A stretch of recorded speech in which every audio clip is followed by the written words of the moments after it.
now completed round 1 of the chart, and okay, it's not very exciting because it is just clay. Don't forget our little standalone thumb stitch across the end there. But we've learnt some stuff. We've learnt about carrying the non-dominant colour along the back. We've learnt that we don't want to keep those we don't want those floats to be tight. Look at them, lovely, a little bit like Loch Ness Monster, obviously. And so we've learnt that. We've learnt about dominant colour. We've learnt about holding our dominant colour in our left hand. We've learnt a lot, folks, haven't we? Well, I hope you have. I hope. So I want to just do the next round, which is round 2, because kind of truly using both colours throughout that round. I want to do that and see what that looks like. And then I'm going to do a little bit more and find one where we have to carry the dominant colour across a bit. So let's work together and do round 2. So we're in our normal lovely starting position. We've got a couple of yarn ends on there, so we won't, don't worry, we're only working with 2 yarns, not 4. Normal magic loop starting position, so I'm going to pull the back needle out. So on round 2, again we've got this beautiful identical pattern back and front, so we really only need to worry about learning, if you like, this one. And there's not much to learn, is there? It's literally alternating blue and clay. Just in case you haven't noticed, the beginning stitch of every round, so of every needle, the beginning stitch is the clay colour, and the end stitch before the thumb, the end stitch is also clay. So on your second needle, the beginning and the end will be clay, and on your first needle, front needle, the beginning and the penultimate stitch will be the clay colour on every single row or every single round. Okay, I'm sure you can see that on yours, but my eyesight is not the best, so in case you're like me, I thought I'd just point that out. Okay, so let's crack on. Another quick tip: when I am working Fairisle, I truthfully don't tend to have the pattern and be working and following the pattern on every single stitch. What I will normally do is try and find the rhythm. Now the rhythm across this one is obviously really straightforward because it's literally every alternate stitch, it's kind of alternating between the 2 colours. But when I'm up here a bit, I would try and find the rhythm here, for example. So I've got 3 blue, 1 white, so 3 1 1 1 3 1 3, that way. I kind of chunk it up into maybe 4 or 5 stitches at a time. I don't know, you do it however you want to do it, but sometimes I find it a little bit overwhelming to be trying to follow a piece of paper, look at that at the same time as... I don't know what I'm trying to say, really. I'm just saying, don't worry about rigidly following stitch by stitch if you feel you can chunk it up and remember.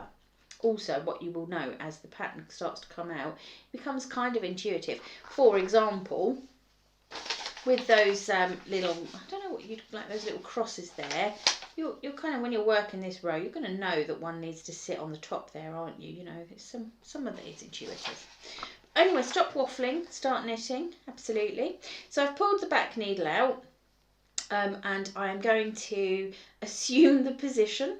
I'm going to assume the position as we had before, which is to say I'm going to have my dominant yarn in my left hand, and we're going to be working that in the continental style, and I'm going to have my non-dominant yarn in the right hand, and I'm going to be working that English style. Okay, so we're ready to go. Do you remember I said to you last time I'm always going to carry the yarn onto the first stitch of the needle? That's me doing exactly that, because that first stitch is actually clay, not blue. So I'm just carrying it by wrapping the blue around the needle, going ahead and picking through the clay, and then just give that all a pull, and then my blue has been put into a nice position ready to start anyway. Okay, so stitch 2 of this round is blue, so you can see me throwing, or English, in the English style there, and then I'm going to pick clay, throw the seafarer. It's like a code, isn't it? Pick it is clay. Am I calling this completely the wrong? Oh, good, it is called clay. I had a moment. And that is what we're doing all the way along this row. So can you see when I need to use clay, I pick, when I need to use seafarer, I throw. And you can see how quick that is when I'm working this way, holding the yarn in two hands. We'll do a quick comparison, shall we? So picking and throwing, and all the while, no tangling happening at all with those yarns. They are, I don't know, 12 inches apart on my desk in front of me here. So not tangling, that's going to save you a lot of time. Which, okay, you know, it's not all about the race, is it? But who wants to spend time untangling when they could be knitting? So let's just compare that then. If I was actually throwing the both of them, it works brilliantly well. Don't get me wrong, you can still do it that way. And I do a lot of mine this way, it's not a problem. I'm going to throw the blue. I'm going to go underneath and throw the cream over the top. Blue, underneath, whoops, clay, not cream, and so on. So you will find the way that works for you. If you're brand new to Fairisle, why not start in the, you know, if you've got to learn it, you might as well start in the continental and English way like we're doing here, because it will stand you in good stead going forward. It really does seem to help. So I've come all the way along. I'm getting close to the end. Now don't forget that last stitch is my thumb stitch. If you wanted to, you could put a stitch marker there. And I think I might do that as we work up, because that will become more necessary, I think. In fact, I'm going to do that right now. So everything before that stitch marker is my mitten proper, this part. And everything after that stitch marker will be my thumb. Okay, so at the moment, the thumb is just blue. So that's what's happening there. Okay, so when I go on the other side, I don't have any thumb stitch to worry about on that one, so it is just starting with the cream.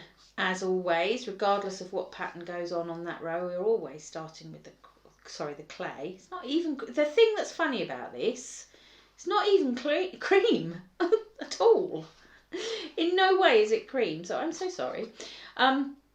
Right, don't forget, what am I going to do? I'm going to catch that yarn in at the beginning of that needle. All right, and off we go, and we're going to gallop down the other side. Now, just for the sake of seeing how it all works, let's assume that this pattern didn't say every other stitch, you know, alternate the colours between stitches. Let's say it was 3 of each. Let's have a little look at that. I'll take it back, don't worry.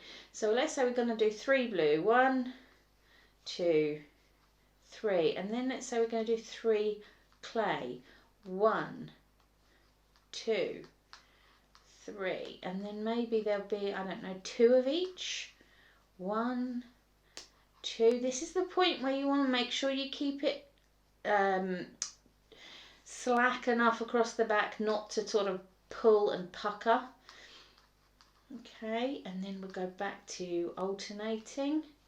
You can see you can really kind of fly along because you've got both those yarns held just where you need them. So you do really kind of fly along. And that is really the practice. Okay, that is what I think is worth practicing on Fairisle. Just if you want to make yourself a small piece, don't worry about doing a rib, maybe just start in the middle of a pattern and just you know, cast on 63 stitches as a practice, do a little bit.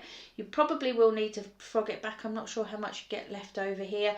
You don't have to use this yarn, use some spare yarn, but I think it might be worth, if you're new to Fairisle, having a little practice before you get into making the mittens proper. It might be that you've knit mittens before, so you're happy with construction and you're new to Fairisle, or it might be that you've knit Fairisle before and not happy with mitten construction. So either way, we can help you with that. But that, I think, is now the fundamental basics of Fairisle. So I'm going to just recap yet again. We've talked about carrying the yarn across the back. I am going to, actually there's one more thing, isn't there, that I want to show you. Let me, rather than work up into a into an actual piece of the pattern, why don't I just pretend? Let's do a pretend, because then we can get it all done now. Let's do that. I'm going to pretend that I've got to work a nice big chunk of blue without any of the clay. That does happen at around, I think, row 17, 18, something like that. You've got some longer runs of the blue, sort of 5 and 6 and upwards stitches.